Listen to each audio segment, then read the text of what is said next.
Qurilish ishlarida loyiha talablariga amal qilmaslik xavfsizlikka tahdiddir.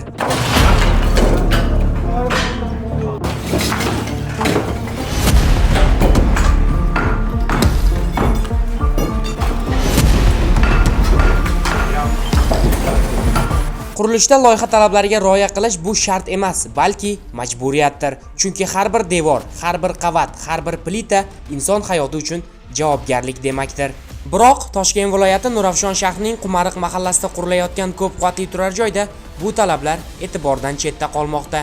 Xususan, inspeksiya xodimlari tomonidan ushbu obyektda monitoring o'tkazilganda quyidagi qoidabuzarliklar aniqlandi. Ishchilarning xavfsizligi inobatga olinmagan, lift shaxtalari hamda zinapoyalar atrofi himoya vositalari bilan to'silmagan, temir beton plitalarning choklari maxsus qorishma bilan to'ldirilmaganligi oqibatida qurilish chiqindilari bilan to'lib qolgan.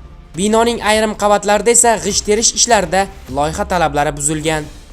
Binoda tasdiqlangan ishchi loyihaga mos ezgi bir setkalari loyiha asosida bajarilmaganligi sababli va devorlarning orasidagi serdeshniklari loyiha bo'yicha bajarilmaganligi sababli buzdirish ishlari olib borilmoqda.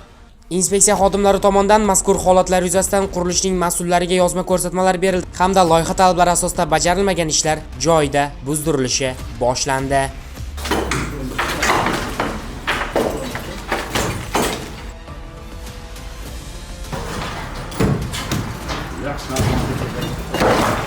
Qurilishda shoshqaloqlik kechirilmaydi. Har bir ishda mas'uliyat, har bir g'isht terish ishlarida esa belgilangan tartibda shaharsozlik normalariga rioya etilishi shart.